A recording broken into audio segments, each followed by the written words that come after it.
우리 구독자분들께서 말씀해주신 내용입니다. XRP 3,000원 뚫렸다, 리또 속이다, 1원이 돼도 행복해로 돌릴 사람이다, 3,000원 깨지면은 리플이 절대 희망이 없다, 시즌이 종료됐다, 2,000원도 깨질 거다.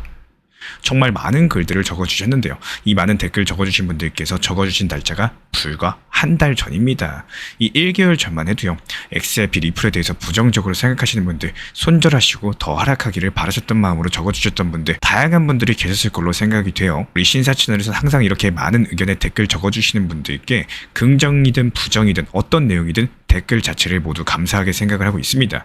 제가 여기서 말씀드리고 싶은 건요, 불과 한 달 만에 너무나도 많은 게 변화해버렸죠. 반대로 한 달 전에 어땠습니까? 만약에 XRP에 대해서 분할 매수를 꾸준하게 쌓아 나가셨더라면 과연 지금 어떤 상황이셨을까요? 이런 부분들에 대해서 생각을 한번 해보셨으면 좋겠습니다. 오늘 영상에서도 XRP 중요 내용과 함께 설명드려 보도록 할게요. 비트코인은 너무 흔들리죠. 이더리움은 빠를 줄 알았는데 생각보다 느리고 수수료까지도 꽤 나옵니다. 그럼 이런 코인들 말고 회사에서 월급을 줄 땐 도대체 뭘 써야 될까요? 요즘 해외에서는 급여 일부를 암호화폐로 지급하는 실험이 늘어나고 있는데요. 이 와중에 핀테크 스타트업들이 유독 주목하고 있는 코인 하나가 있습니다. 바로 리플의 XRP인 거고, 왜 XRP일까요? 기술이 좋아서일까요? 아니면 저렴해서? 빠르니까? 아니면 그 이상의 뭔가가 있는 걸까요? 오늘 영상 통해서 단순한 투자 이야기가 아니라 XRP가 실제로 급여 지급 수단으로서 주목받는 그 이유들, 현실적인 사례랑 함께 차근차근 풀어드려 보도록 하겠습니다. 요즘에 프리랜서라거나 디지털 노마드라거나 재택근무 이런 단어들 이제 너무 익숙하죠. 실제로 전 세계 수많은 사람들이 국경을 넘어서 일을 하고 그만큼 급여도 국경을 넘어서 움직이고 있습니다. 근데 여기서 문제가 생겨요. 월급은 줘야 되는데 은행 시스템으로는 느리고 비싸기 때문에 해외 송금 한번 하려고 하면 수수료 몇만 원은 기본인 거고, 환율 손해에 며칠씩 기다리는 거는 이제 옵션도 아니고 기본이 돼버렸습니다. 특히나 작은 스타트업이라거나 1인 기업 입장에서는 이런 수수료 하나하나가 부담일 수밖에 없는 거고, 예를 들어 볼게요. 프리랜서 디자이너한테 주간 단위로 페이를 보내야 된다고 생각을 해보세요. 매주 은행 송금이 가능할까요? 수수료에 시간에 처리 지연까지 현실적으로 너무 비효율적입니다.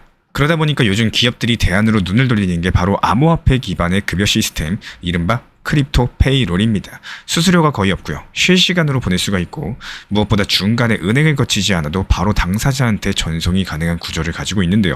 특히 아시아나 남미처럼 전통 금융 인프라가 아직까지 촘촘하지 않은 지역에서는 이런 방식들이 오히려 더 직관적이고 빨리 될 수가 있습니다. 그래서 최근에는 급여도 디지털 자산으로 가능하지 않을까, 이런 흐름들이 점점 실험을 넘어가지고 현실적인 옵션으로 바뀌고 있는 상황인데요.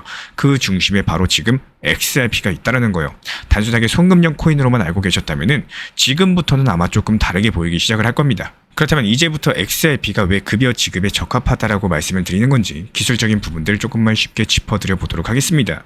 먼저 XRP는 비트코인이라거나 이더리움처럼 채굴이라는 과정을 거치지 않습니다. 무작정 컴퓨터 돌려가지고 계산하고 전기 쓰고 열 내고 이런 과정 자체가 아예 없다라는 말인 거고, 그렇다면 어떻게 거래를 검증하냐고요? XRP는 미리 신뢰받는 검증자들이 거래를 동시에 확인을 하고, 이 중에 80%가 이 거래 맞다라고 하면은 바로 확정되는 구조를 가지고 있습니다. 이게 무슨 뜻이냐? 에너지 낭비가 없이도 빠르고 확실하게 거래가 끝난다라는 말인 거고, 실제로 XRP 거래는 평균 3초에서 5초 안에 완료가 됩니다. 이게 어느 정도냐면요, 우리가 문자 한 줄 보낼 시간에 거래가 끝난다라는 얘기예요. 그리고 수수료요, 거의 없다시피 합니다. 수십 원도 아니고 몇 원 단위죠. 이런 구조가 바로 급여처럼 정기적으로 돈을 보내야 되는 업무에 아주 잘 맞는 이유인 거고, 시간도 아끼면서 비용도 줄이고 정확하게 처리까지도 되다 보니까 이런 것들이 단순한 이론이 아니라는 거예요. 지금 실제로도 리플 같은 경우는 글로벌 은행, 결제기업, 핀테크들과 연동을 해가지고 XRP를 기반으로 하는 국경 간의 송금 시스템을 운영 중에 있고요. 동남아시아, 남미, 중동, 아프리카까지 전통 금융 인프라가 약한 지역에서 특히나 빠르게 확산이 되고 있습니다. 이런 것들이 곧 XRP의 확장성, 그리고 실제 사용 기반의 신뢰성을 보여주는 지표인 거고, 요약을 하자면 이렇습니다. XRP는 느리지도 않고 비싸지도 않고 복잡하지도 않습니다. 바로 이런 이유들 때문에 월급 같은 민감한 거래에 XRP가 점점 주목을 받고 있는 거겠죠. 그렇다면 이제부터 중요한 질문 하나 드려볼게요. XRP가 기술적으로 좋은 건 알겠는데 이게 과연 실제로 쓰이고는 있는 거냐? 정답은 예스입니다. 특히 아시아권 핀테크 스타트업들을 중심으로서 XRP를 급여 지급에 활용하려는 시도들이 실제로 일어나고 있는 상황이고요. 물론 지금 당장 모든 월급을 XRP로 주는 건 아니고, 일부 계약자나 프리랜서 혹은 인센티브 성격의 보너스 일부를 XRP로서 지급을 하는 방식인 겁니다. 왜냐하면 비용을 아끼고 속도까지도 확보가 가능하다 보니까 스타트업 입장에서는 매번 은행 통로 거치면서 국제 송금하면서 수수료만으로 머리가 아플 수밖에 없겠죠. 근데 XRP로 보내면은 몇 초 만에 끝나고 수수료는 몇 원 수준이면 충분하다 보니까 진짜로 시간도 돈도 아끼는 방식 자체가 되는 겁니다. 그렇다고 XRP가 완벽하냐? 그거는 또 아니겠죠. 그래서 바로 가격 변동성이라는 리스크가 남아 있는데요. 그래서 많은 기업들이 USDT, USDC 같은 스테이블 코인도 함께 고려하고 있는 상황입니다. 스테이블 코인 같은 경우는 가격이 거의 고정이 되어 있죠. 예측 가능하다라는 장점이 있기 때문에 반대로 XRP는 빠르고 저렴하지만 가격이 변동성이라는 점이 고민이 되고 있는 겁니다. 그래서 지금 시점에서는 어떤 게 더 낫다 뭐 이런 것들이 아니라요. 상황에 따라 가지고 두 가지를 혼합해서 쓰는 방식이 더 현실적입니다. 예를 들어 가지고 이렇게 되는 거겠죠. 기본 월급은 스테이크코인으로 주면서 보너스나 추가 성과급은 XRP로서 빠르게 정산해주는 구조. 이런 것들이 실제로 일부 스타트업에서 운영 중인 모델이기도 합니다. 결국에 중요한 건 이거예요. XRP가 더 이상 단순한 투자용 코인이 아니라 현실에서 급여의 일부를 담당하는 실제 사용 자산으로서 진화를 하고 있다는 점인 거고, 여기까지 들으셨다면 아마 이런 생각도 드실 수 있을 겁니다. 그러면 그냥 XRP로서 다 월급 주면 되지 않냐? 근데 현실은 그렇게 간단하지가 않습니다. XRP로 급여를 준다고 해서 다 좋기만 한 건 아닌 거고, 진짜로 어려운 거는 실제 도입하는 순간부터 시작이 되기 때문에 가장 먼저 걸리는 게 국가마다 법이 다 다르다는 점이고요. 예를 들어가지고 한국에서는 암호화폐를 자산으로 본다면은 미국에선 소득으로 보기도 하고, 또 다른 나라는 아직 법 자체가 정비되지 않는 경우도 있습니다. 여기서 뭐가 문제냐? 급여를 줬는데 이게 세무상으로 어떻게 잡혀야 될지를 기업이 정확하게 알기가 어렵다라는 거죠. 회계 처리도 마찬가지인데요. XRP로 300만 원어치 줬는데 이게 하루 만에 280만 원으로 떨어지면 급여를 덜 준 건가요? 아니면 시세 차익 손실이 난 건가요? 이런 기준 자체가 명확하지 않으면 기업 입장에서는 세금 리스크를 떠안게 되는 겁니다. 또 하나는 가격 변동성인데요. XRP가 빠르고 저렴하긴 한데 가격이 움직인다는 것은 결국에 불확실성을 안고 있다는 뜻이겠죠. 특히나 기업 입장에서는 급여 지급일에 얼마가 될지 예측 자체가 어려우면 현금 흐름 관리도 어렵고 직원들이 받는 실질 금액도 달라질 수밖에 없습니다. 그래서 현실에서는 기업들이 기술적으로는 가능하겠지만 법적으로는 불안하고 회계도 복잡하고 가격까지 흔들리다 보니까 아직은 조심스럽다라는 입장을 갖게 되는 겁니다. 쉽게 말씀드려서 XRP가 나쁜 게 아니라 제도적인 기반이 아직 그걸 따라오지 못하고 있다는 말에 가깝습니다. 이런 것들이 리플이나 XRP만의 문제가 아니라요. 암호화폐 전반이 실제 사용 단계로 넘어가려면 한 번쯤은 꼭 마주쳐야 될 벽이기도 하겠습니다. 그러면 오늘 이야기를 한번 정리드려 볼게요. XRP는 빠르고 저렴하고 글로벌하게 연결되는 기술적인 기반을 갖고 있습니다. 급여 지급 같은 반복적이고 신속성이 중요한 업무에는 확실하게 기존 은행 시스템보다 효율적인 도구가 될 수가 있기 때문에, 그런데도 많은 기업들이 아직 망설이는 이유는 딱 두 가지겠죠. 하나는 제도화가 아직 부족하다는 점, 그리고 또 다른 하나는 가격의 불안정성 때문에 예측 자체가 어렵다는 점입니다. 결국 지금 이 시점에서 XRP 같은 경우는 월급 전부를 책임지는 메인 수단보다는 일부를 보조하거나 빠른 정산용으로서 활용될 수 있는 이런 가능성 있는 옵션 정도로만 보는 게 현실에 더 가깝습니다. 그럼에도 불구하고 디지털 자산이 실제 생활에 점점 녹아들고 있다는 건요. 당연히 분명한 사실일 수밖에 없는 거고, 이런 흐름들이 한복판에 XRP가 있다는 것도 부정하기는 어렵겠습니다. 그래서 오늘의 질문은 바로 이겁니다. 우리 구독자분들이라면 어떻게 하시겠습니까? 만약에 회사가 월급 일부를 XRP로 준다라고 하면은 받아보실 생각이 있으신가요? 혹은 우리 구독자분들께서 회사 대표라면은 직원들한테 XRP로서 보너스 주는 것들을 고려해 보실 수가 있을까요? 우리 구독자분들 생각도 댓글로 남겨주시고, 이런 새로운 흐름들이 어떤 방향으로 흘러갈지 함께 지켜보면 좋겠습니다. 최근에 비트코인이 신고가를 찍고 잠깐 밀리는 사이에 고래들이 팔았고요. 기관은 매수했고 제도는 크립토를 공식화하고 있는 상황이죠. 오늘은 이런 흐름들을 아주 현실적으로 한번 풀어드려 보도록 할 텐데요. 먼저 비트코인이 12.3만 달러를 돌파한 직후에 어떤 일이 있었냐. 채굴자들이 1만 6천 비트코인을 한꺼번에 거래소로 보냈고요. 고래들도 대거 포지션 정리를 시작을 했습니다.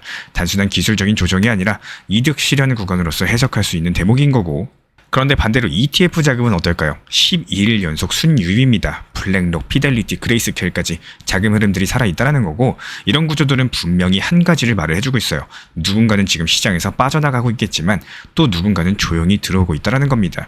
특히 이더리움 같은 경우는 지금 조용히 존재감을 키우고 있습니다. ETF 자금 유입이라거나 기관 매수, 그리고 고래 지갑의 대량 출금까지도. 샤프링크는 이더리움 매집을 위해서 50억 달러짜리 신주까지 발행했다고 밝혔고요.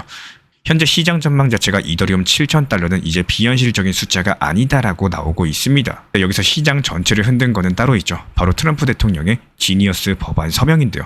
이 법 자체가 미국에서 발행되는 스테이블 코인을 완벽하게 제도화시키는 내용을 담고 있고 테더는 즉각적으로 미국에서 합법적으로 발행할 준비가 되어 있다라고 선까지도 남겼습니다.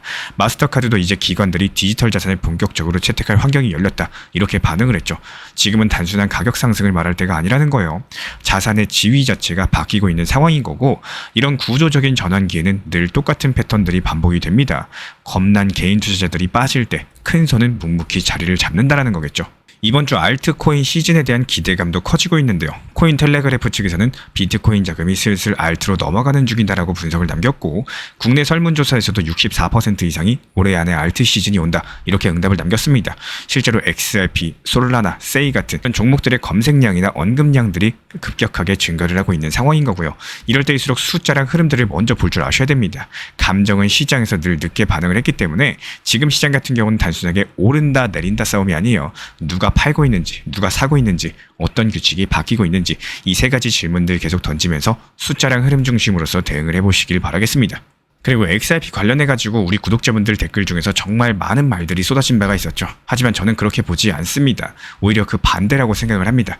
만약에 정말로 XRP가 3,000원을 깨고 2,000원대까지 내려온다면 어떨까요? 그거는 오히려 위기가 아니라 다시는 오지 않을 기회가 되는 겁니다. 예시를 한번 들어볼게요. 한여름 휴가철에 항공권이나 숙소 예약해보신 분들 아시겠지만 극성수기에는 가격이 2~3배씩 뛰는 게 당연합니다. 근데 만약에 이런 시기에 비수기보다 더 싸게 숙소를 예약을 할 수 있다면 게다가 서비스도 똑같고 시설도 훌륭하다면 안 갈 이유가 전혀 없겠죠. XRP도 똑같습니다. 2,000원 후반, 3,000원 초반에서 머물던 그 시점 그건 XRP가 약해서가 아니라 시장 전체가 눌리고 힘을 못 쓰던 타이밍이었어요. 제가 운영하고 있는 리플 전용방에서도 2월달 그리고 4월달 하락흐름이 나올 때마다 매도 대신에 오히려 추가 매수 타점으로 안내드렸습니다. 특히 2,000원대 3,000원 초반이 나왔을 때는 나쁜 흐름이 아니라 너무 좋은 기회다라고까지도 말씀을 드렸었죠. 왜냐하면 아무 문제가 없는데 가격만 내려간다? 그거는 악재가 아니라 축복에 가까운 호재입니다. 그럴 때는 비중을 늘리셔야 되는 거고 그 기회를 놓치고 오히려 비중을 줄인다면 그거는 악수 중에서도 가장 나쁜 선택이 되겠죠. 그리고 많은 분들께서 헷갈려 하십니다. 가격이 떨어지면 불안해서 팔고 가격이 오르면 무서워서 뒤늦게 따라붙고 그러다 보면 내 평균 단가는 계속 올라갈 수밖에 없는 거고 투자라는 건 결국에 싸고 안 좋을 때 담는 거고 비싸고 불안할 때 파는 겁니다. 이 단순한 원리를 지키지 못하면요. 좋은 가격에 사고 파는 그 감각들이 평생 익히기 힘들지도 모른다라는 거예요. 그리고 한 말씀만 더 드리겠습니다. 항상 적당한 단기 고점에서 익절을 하시되 그 후에 다시 냉정하게 재매수 타점을 잡는 습관들 이런 습관이 결국에 우리 구독자분들의 계좌를 지켜주는 핵심이 될 거예요. 타이밍을 두려워하지 마세요. 시장은 공포 속에서 기회를 항상 줍니다. 이런 것들을 알아보는 눈 그리고 실천할 수 있는 용기 그 두 가지를 항상 응원드리겠습니다. 그리고 최근에 리플 매도 타점 관련해가지고 1차 매도가가 너무 낮은 거 아닌가요? 이 질문에 대해서 정말 많이 받고 있습니다. 처음에도 말씀드렸었지만요. 일부러 매도가를 낮게 잡은 이유는 딱 하나예요. 더 낮은 가격에 XRP를 다시 담기 위해서인 거고 최근 리플 전용방에서도 이런 부분들 구체적으로 안내드렸죠. 조금 더 쉽게 한번 설명을 드려볼게요. 우리 구독자분들께서도 이걸 들으시면서 내 투자에 적용하면 어떨까 이렇게 한번 생각하면서 들어보시기를 추천을 드리고 싶습니다. 7월 10일 저는 단기 고점으로 보이는 3,950원의 일부 비중만 목표 타점으로 걸어뒀습니다. 그리고 7월 12일 그 가격에 도달을 하면서 일부 비중이 수익이 실현이 됐고요. 여기서 중요한 포인트는 단기 고점을 잡았으면 반드시 세트로 단기 저점도 준비하셔야 된다는 거예요. 차 단기 저점으로서 3,850원을 지정을 해놓으면서 조급하게 매수하지 않고 내가 원하는 가격까지 도달할 때까지 기다렸습니다.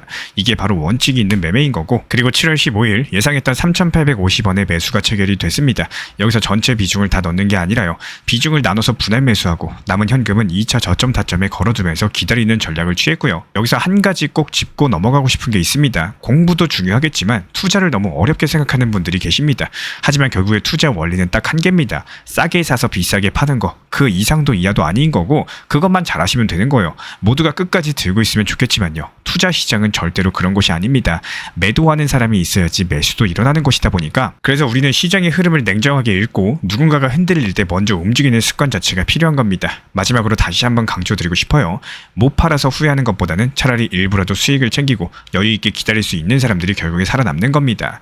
지금 이 순간에도 시장은 누군가의 감정으로 출렁이고 있기 때문에 그 감정에 휘둘릴지 아니면 준비된 전략으로서 대응할지는 우리 구독자분들의 선택인 거예요. 리플 XRP 투자에 있어서 이제는 투트랙 전략이 반드시 필요해지고 있습니다. 무턱대고 몰빵하거나 반대로 또 손 놓고 기다리는 시대는 끝났어요. 첫 번째 트랙은 매달 분할 매수하시면서 시장이 빠지든 말든 일정 비중으로서 리플을 꾸준히 모아 나가시는 겁니다. 이거는 시간과 리스크를 분산할 수 있는 가장 효율적인 전략인 거고, 그리고 두 번째 트랙은 남은 현금 비중으로 알트코인 단타로서 굴려나갑니다. 수익이 나면은 그거를 다시 리플에 재투자하시면 되는 거고, 이게 바로 수익을 만드는 순환 매수 전략이 되실 거예요. 그런데 여기서 중요한 거는 단타 하실 때 조심하셔야 되는 거예요. 단타 매매 중독되면 끝장입니다. 이 매매 중독을 절대 조심하셔야 되는 거고, 예를 들어 가지고 시장이 과열인데도 지금 아니면 기회가 없다, 이런 조급한 생각에 RSI 지표가 이미 고점인데도 불안해서 또 들어가고 결국에 수익은커녕 손실만 쌓이게 되실 겁니다. 그래서 저희 채널 차원에서는 한 가지 원칙이 있습니다. 확률이 높은 날만 진입을 하세요. 그리고 시장 전체가 과매도 구간일 때, 비트코인 기준 RSI가 바닥을 찍을 때, 그때 알트코인 중에서 최근 거래량이 급등한 종목이 과매도의 경우 MACD, 볼린저 밴드, 이동평균선과 일목균형표 참고해서 신중하게 매수 진입 타점 들어갑니다. 그리고 그 외에는 아예 매매를 쉬는 날도 반드시 있어야지 진짜 단타인 거고, 그렇다면 이걸 어떻게 구별할 수 있는지 궁금하실 거예요. 여기서 챗 GPT가 등장을 합니다. 저희는 챗 GPT를 단순한 도구로 쓰지 않습니다. GPT한테 오늘 확률 높은 진입 타이밍이냐, 이렇게 물어볼 수 있게 맞춤 프롬프트를 사용을 하는데요.